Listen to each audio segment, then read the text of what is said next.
کوشش تو کرو. پھر اس کی آیت آپ آج آئیے آیت نمبر 90 پہ آ جائیے. اس میں اللہ تعالیٰ کیا فرماتا ہے؟ سورہ اس کی آیت نمبر ہے 90 میں ہے وَاسْتَغْفِرُوا رَبَّكُمْ ثُمَّ تُوبُوا إِلَيْهِ إِنَّ رَبِّي رَحِيمٌ وَدُودٌ. اور اپنے پروردگار سے بخشش مانگو اور اس کے آگے توبہ کرو، بے شک میرا پروردگار رحم کرنے والا اور محبت کرنے والا ہے. یہ آپ کو میں نے قرآن میں بہت جگہ آئی ہے، لیکن میں نے چند چیزیں سلیکٹ کر کے آپ کو بتایا ہے. اور قصہ میں سناتا ہوں کہ حضرت انس رضی اللہ عنہ سے بروی ہے کہ حضور وہ نبی کریم صلی اللہ علیہ وسلم نے فرمایا لوہے کی طرح زنگ ہوتا ہے. لوہے میں آپ دیکھ لیجئے گا پڑا ہوا ہے آئرن، تو اس میں بارش ہو جائے یا موائسچر اس کی وجہ سے زنگ لگ جاتا ہے، تو دلوں میں بھی زنگ لگ جاتا ہے. اس کا استغفار جو ہے پالش ہے، تو استغفار کا استعمال کیجئے، جتنا زیادہ ہے کر سکتے ہیں اور کر سکتے ہیں. ایک اور قصہ میں آپ کو سناتا ہے کہ حضرت ابو سعید خضری رضی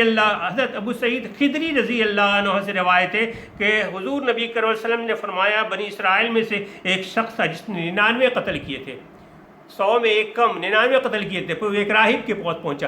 راہب جو ہوتا ہے نا یہ حضور صلی اللہ یعنی کہ عیسیٰ علیہ السلام کے دور میں تھے، اور اس نے بتایا کہ ہم نے کیا ہے، بتاؤ کو حل بتاؤ. اس نے کہا کچھ نہیں ہوگا بھائی، تم 99 آدمی کو مار چکے ہیں. اس نے کہا اچھا. اس نے اس کو بھی مار دیا. پھر کسی اور صاحب سے پوچھا، اس نے کہا فلاں بستی میں جاؤ اور وہاں جا کے نیک لوگ رہتے ہیں اور وہاں توبہ استغفار کرتے ہیں، ان کے پاس جاؤ اور وہ پڑھتے ہیں. تو ان کے پاس گیا، تو جا رہا تھا، راستے میں موت آ گئی. وہ بیچ میں تھا. اب فرشتے دونوں آ گئے، نیکی کے بھی اور بدی کے بھی. دونوں فرشتے یہ نیکی والے بھی اور برائی والے دونوں آ گئے کہ وہ کہہ رہے ہم لے جائیں گے، وہ ہم لے جائیں گے. تو حکم ہوا کہ زمین ناپ لو. ادھر اللہ نے حکم دیا فرشتوں کو اس بستی کو اس لاش کے قریب کر دو تھوڑا. تو وہ بستی جو ہے ایک بالش جو ہے وہ نزدیک ہو گئے لاش کے. جب ناپا گیا تو وہ بستی کے قریب آیا جہاں جان جا رہا تھا. تو اللہ نے اس کو بخش دیا کہ یہ نیک لوگوں میں سے اس کے اقدام نیک تھے. تو اللہ سے آپ جو ہے بخشش مانگے. دوسری کہانی یہ تھی کہ حضرت امام ابو حنیفہ رحمۃ اللہ علیہ کے بارے میں لوگ بتاتے ہیں کہ ایک شخص گیا اور اس نے کہا کہ بھائی دیکھتے ہیں امام ابو حنیفہ رحمۃ اللہ، 4 امام ہمارے ہیں سنی میں، شیعوں میں 12 ہیں، کہ یہ دیکھتے ہیں کس طرح عبادت کرتے ہیں. تو گئے اپنے نماز پڑھ کے عشاء کا فارغ ہوئے. اس کے بعد انہوں نے پرانا حلیہ اپنا بنا کے عجیب سا پھٹا پرانا کپڑا پہن کے آ گئے اور اس کے بعد لگے رونے گرگرانے، عبادت میں لگے، اللہ سے دعا کر رہے ہیں، گرگرا رہے ہیں اور کہہ رہے ہیں اللہ اگر قیامت کے دن ابو حنیفہ بخشا گیا تو بڑے تعجب کی بات ہوگی، رو رہے ہیں. تو ان کا یہ عالم تھا. لیکن ہم آرام سے سو رہے ہیں، اے سی میں سو رہے ہیں، پنکھا چلا کے سو رہے ہیں اور اللہ کو بھولے بیٹھے ہوئے ہیں. دوسری بات یہ ایک اور میں آپ کو بتاؤں، دعا کیجیے آپ. دعا بھی ایک استغفار کا ایک یہ ہے.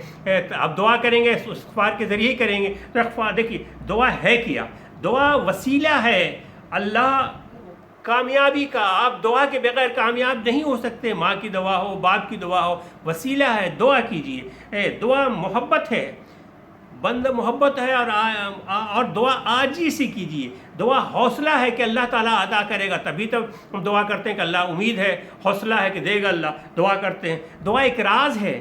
دعا جو ہے ایک ہمدردی ہے اللہ کی، یار میرے بندہ مجھ سے مانگ رہا ہے میں اس کو دوں گا. دعا ایک طاقت ہے جو بدل دے گی تقدیر. آپ کی قسمت میں جو لکھا ہوا ہے وہ آپ کی دعا بدل دے گی. موسیٰ علیہ السلام کے دور میں ان کی مائیں دعا کرتی تھی اور ان کی دعا قبول ہوتی تھی.